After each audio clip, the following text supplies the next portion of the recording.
لیکن فردوس کو ناراض بھی نہیں کر سکتی تھی، اسی لیے اس کے کہنے پر عبایا اتار کر شاپر میں رکھ دیا۔ پھر تھوڑی ہی دیر بعد وہ ایک عجیب سے فلیٹ میں لے آئی جہاں پر عجیب انداز میں میوزک چل رہا تھا۔ جیسے ہی اندر گئی تو میرے پیروں تلے سے زمین نکل گئی۔ وہاں پر تو بڑی تعداد میں نوجوان موجود تھے، ساتھ ہی لڑکیاں بھی تھیں جنہوں نے پینٹ شرٹ پہن رکھی تھی۔ عجیب بےہودہ لباس پہن کر وہ ڈانس کرتی ہوئی لڑکوں کے ساتھ بہت خوش لگ رہی تھیں، لیکن مجھے فردوس پر غصہ آیا جس نے مجھ سے جھوٹ کہا تھا کہ وہاں پر صرف لڑکیاں ہوں گی۔ میں یہاں سے بھاگ کر واپس جانا چاہتی تھی، لیکن فردوس نے اچانک میرا ہاتھ پکڑ لیا، گھسیٹ کر لے جاتے ہوئے کہنے لگی، چلو چلو، کوئی تمہارا انتظار کر رہا ہے۔ اتنے رش میں سے جگہ بناتی ہوئی وہ مجھے اندر لے آئی۔ وہ ایک چھوٹا سا کمرہ تھا جہاں پر 3-4 لڑکے بیٹھے ہوئے تھے۔ پھر فردوس ان کی طرف دیکھ کر مکروا لہجے میں کہنے لگی، لو، تمہارے خوبصورت مال کو لے آئی ہوں، اب اس پر ہاتھ صاف کرو اور مجھے میرے پیسے دو۔ تو تبھی سامنے سے ایک لڑکا اٹھ کر کھڑا ہوا، مجھے خبیث نظروں سے دیکھ کر فردوس سے کہنے لگا، ہمیں امید نہیں تھی کہ تم ہمارے لیے اتنا اچھا مال لے کر آؤ گی۔ ارے واہ، یہ لڑکی تو ہیرے کی طرح دمک رہی ہے، تم نے تو ہمیں خوش کر دیا۔ اس کے ساتھ ہی اس نے 2 موٹی موٹی نوٹوں کی گڈیاں فردوس کے ہاتھ میں رکھی۔ اب ایک لڑکے نے میرا ہاتھ تھامنا چاہا، لیکن اچانک ہی میں نے اسے زوردار دھکا دے دیا۔ میں سمجھ گئی تھی کہ فردوس ایک مکار اور چالاک لڑکی ہے، اس نے جان بوجھ کر مجھے اس جال میں پھنسایا ہے۔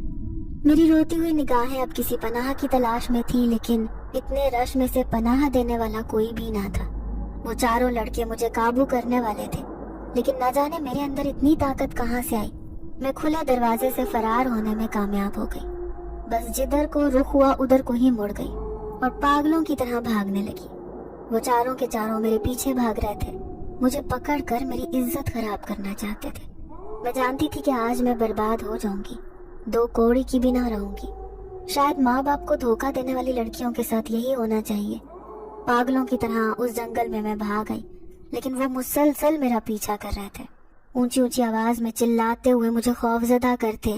وہ میرے پیچھے ہی آ رہے تھے۔ تبھی میں جھاڑیوں کے پیچھے چھپ گئی۔ وہ چھپنے کے لیے ایک محفوظ جگہ تھی۔ میرا دوپٹہ، عبایا، چپل، نہ جانے سب چیزیں کہاں رہ گئی تھی۔ مجھے کسی چیز کا ہوش نہ تھا۔ پاؤں میں اس قدر کانٹے چبھے کہ تکلیف کی شدت سے میرے آنسو بہنے لگے۔ لیکن تکلیف اس چیز کی نہیں تھی کہ میرے پاؤں میں زخم ہے، بلکہ مجھے زیادہ دکھ اس بات کا تھا کہ آج میری عزت خراب ہونے والی ہے۔ میں اپنے ماں باپ کو کیا منہ دکھاؤں گی؟ اماں تو میرا انتظار کر رہی ہوں گی۔ کافی دیر تک ڈری سہمی ان جھاڑیوں کے پیچھے چھپی رہی۔ تھوڑی دیر بعد یہاں سے نکلی جب مجھے اس جنگل میں وہ مسجد دکھائی دی۔ پناہ کی تلاش میں وہیں جا بیٹھی۔ تبھی وہ سفید لباس والا نورانی چہرہ لیے نوجوان مجھے دکھائی دیا۔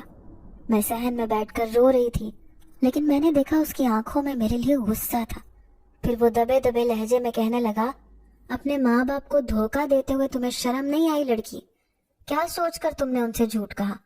میں نے ایک دم سے سر اٹھایا۔ بھلا اسے کیا پتا میرے بارے میں کہ میں اپنے ماں باپ کو جھوٹ بولنے کی وجہ سے یہاں تک پہنچی ہوں۔ میں خوف سے کانپ کر رہ گئی۔ پھر اس کے سامنے ہاتھ جوڑے کہنے لگی، خدا کے لیے مجھے کسی طرح گھر پہنچا دو، تمہارا مجھ پر احسان ہوگا۔ میری ماں میرے انتظار میں آنکھیں بچھائے بیٹھی ہوگی۔ اگر آج کی رات گھر نہ گئی تو صبح تک ذلت کے اس گڑھے میں جا گروں گی جہاں سے نکلنے کا کوئی راستہ نہیں ہوگا۔ پھر شاید مجھے موت کو گلے لگانا پڑے۔ میں تمہیں حفاظت سے تمہارے گھر چھوڑ آؤں گا، تمہیں فکر کرنے کی ضرورت نہیں۔ چلو آؤ میرے ساتھ، لیکن پہلے تم منہ دھو لو، سامنے پانی پڑا ہے۔ ایسے حلیے میں جاؤ گی تو تمہاری ماں بھی پریشان ہو جائے گی۔ وہ بڑا مہربان لگ رہا تھا۔ میں نے جلدی جلدی منہ دھویا، اپنے بال سمیٹے اور اس کی دی ہوئی چادر اپنے وجود پر ڈھانپ لی۔ اب اس کے پیچھے پیچھے چلتی جا رہی تھی۔ بدحواس اتنی تھی کہ مجھے راستہ بتانا بھی یاد نہ رہا، لیکن وہ تو ایسے جا رہا تھا جیسے اس کا یہاں سے آنا جانا معمول ہو۔ میں نے تو اسے گھر کا پتہ بھی نہیں بتایا تھا، لیکن اس نے مجھ سے میرے گھر کے سامنے لا کر کھڑا کر دیا اور خود اسی مسجد کے اندر چلا گیا۔ پلٹ کر میں نے اس مہربان وجود کو دیکھا۔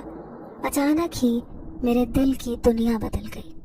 میری پلکیں مسلسل اس کی راہیں تک رہی تھیں۔ وہ مسجد کے اندر جا کر غائب ہو گیا، لیکن میں گھر آئی۔ میں نے دیکھا اماں صحن میں بیٹھی ہوئی تھی۔ میرا اجڑا ہوا حلیہ دیکھا تو چیخیں مارتی ہوئی بھاگی۔ یہ کیا ہوا تمہیں؟ کس نے تیرا یہ حال کیا؟ انہوں نے میرے زخمی پاؤں دیکھ لیے تھے۔ میں اماں کے سامنے ایسے کھڑی تھی جیسے کوئی مجرم جرم کرنے کے بعد عدالت کے سامنے کھڑا ہو، لیکن وہ ماں تھی۔ کہنے لگی جلدی سے کپڑے بدل کر منہ دھو لے بیٹا، میں تیرے لیے کھانا گرم کرتی ہوں۔ میں بری طرح سے سسک کے رو پڑی، لیکن اپنی ماں کو کیسے بتاتی کہ آج اس کی بیٹی اپنی غلطیوں کی وجہ سے اپنی عزت کھونے والی تھی۔ لیکن عین وقت پر نہ جانے ابا کی دعا کام آئی یا پھر اماں کی کوئی نیکی، جو میں ان درندوں کے ہاتھ لوٹنے سے بچ گئی۔ اماں میری حالت دیکھ کر بہت کچھ سمجھ گئی تھی، لیکن مجھ سے کوئی بھی سوال نہیں کیا۔ میں نے کھانا بھی نہ کھایا، یوں ہی منہ ہاتھ دھو کر سو گئی۔ اس اجنبی کا دل ہی دل میں شکریہ ادا کر رہی تھی جس نے مجھے باحفاظت گھر تک چھوڑ دیا تھا۔ اگر راستے میں وہ مجھے مل جاتے تو پھر میں کیسے اپنے آپ کو بچا سکتی تھی؟ صبح دیر تک سوتی رہی، اماں نے مجھے جگایا ہی نہیں، لیکن ابا بھی واپس آ گئے تھے۔ وہ مسجد کے کاموں میں مصروف تھے، انہیں تو میری حالت کے بارے میں پتہ ہی نہیں تھا، لیکن اماں بہت کچھ سمجھ گئی تھی۔ تبھی مجھ سے کہنے لگی کہ کالج نہیں جانا کیا، لیکن میں نے کالج جانے سے انکار کر دیا۔ پھر وہ کچھ نہ بولی۔ اس واقعے نے میرے ذہن پر گہرا اثر ڈالا تھا۔ میں چاہ کر بھی اس سے پیچھا نہیں چھڑا پا رہی تھی، لیکن اماں نے مجھ سے کچھ بھی نہ پوچھا۔ شاید اس رات میری حالت نے انہیں بہت کچھ بتا دیا تھا، لیکن میرے ذہن پر وہی اجنبی چھایا رہتا جو مجھے اس رات گھر تک چھوڑ کر گیا تھا۔ آج سے پہلے کبھی بھی کوئی مجھے اتنا اچھا نہیں لگا تھا، لیکن اب میں دن رات اس کا انتظار کرتی۔ دل چاہتا تھا کہ ایک بار پھر سے اس مسجد میں جا کر اسے تلاش کروں کہ وہ وہیں رہتا ہے یا کہیں اور، لیکن اس ویران سے جنگل میں وہ اکیلا کیسے رہتا ہے، یہی سوچ کر میں حیران ہوتی۔ میں فردوس کی شکل بھی دیکھنا نہیں چاہتی تھی۔ اس نے جو میرے ساتھ کیا تھا میں نے سب اللہ پر چھوڑ دیا تھا۔ اس نے دوستی کے نام پر مجھے دھوکہ دیا تھا۔ وہ مجھے درندوں کے پاس چھوڑ آئی تھی، ان سے پیسے لے کر، لیکن میں خود ایک غریب گھرانے سے تعلق رکھتی تھی، اس کا کچھ بھی نہیں بگاڑ سکتی تھی، اسی لیے صبر کر کے رہ گئی۔ محلے میں کسی کے گھر قرآن خوانی تھی، اماں نے اصرار کر کے مجھے ان کے گھر بھیجا تھا۔ جب میں شام کے وقت واپس آ رہی تھی تب میں نے مسجد سے نکلتے ہوئے ایک سفید لباس والے نوجوان کو دیکھا۔ اس کی پشت میری طرف تھی، لیکن وہی لگ رہا تھا۔ جیسے ہی میں تھوڑا آگے گئی تو حیران رہ گئی۔ اس کی شکل دیکھ کر میں نے اندازہ لگا لیا کہ یہ تو وہی ہے، تو کیا یہ یہیں کہیں رہتا ہے؟ لیکن وہ مسجد کے دروازے کے پاس کھڑا ہو کر مجھے دیکھے جا رہا تھا۔ جب تک میں گھر کے اندر نہ چلی گئی اب میرا دل زور زور سے دھڑک رہا تھا۔ دل چاہتا کہ جا کر دیکھوں تو صحیح کہ یہ وہی ہے یا نہیں۔ چھت پر جا کر مسجد کا دروازہ صاف نظر آتا تھا۔ دوسرے دن میں اماں کے ساتھ مل کر کپڑے دھو رہی تھی، اسی لیے چھت پر چلی آئی۔ کپڑے سکھانے کے بہانے میری نظریں کسی کو تلاش کر رہی تھی۔ تبھی وہی کبوتر آ کر چھت کی دیوار پر بیٹھ گیا۔ میرا دوپٹہ نیچے گرنے کو تھا، لیکن اچانک ہی اس نے چونچ سے دوپٹہ اٹھا کر میرے سر پر ڈال دیا۔ میں اس کی اس حرکت پر حیران رہ گئی۔ پھر مجھے شرمندگی سی ہوئی، شاید کبوتر بھی میرا راز جان گیا تھا کہ میری عزت کھونے والی تھی۔ لیکن اس دن کی نصیحت ملنے کے بعد مجھے کبھی بھی اپنے دوپٹے کو سر سے ڈھلکنے نہیں دینا تھا۔ تبھی تو اس نے یہ دوپٹہ میرے سر پر رکھا ہے۔ میں اپنے آپ میں شدید ندامت محسوس کرتی تھی۔ آزاد زندگی کا خواب جو میری آنکھوں نے سجا رکھا تھا وہ کرچی کرچی ہو کر بکھر گیا تھا۔ اس کے بعد میں نے توبہ کر لی تھی کہ میں آئندہ کبھی بھی ابا اماں کی اجازت کے بغیر گھر سے باہر نہیں نکلوں گی۔ اب دن رات میں ایسے ہی سوچوں میں گرفتار رہتی۔ ایک رات مجھے بڑی بے چینی ہو رہی تھی۔ اماں ابا سو رہے تھے لیکن مجھے نیند نہیں آ رہی تھی۔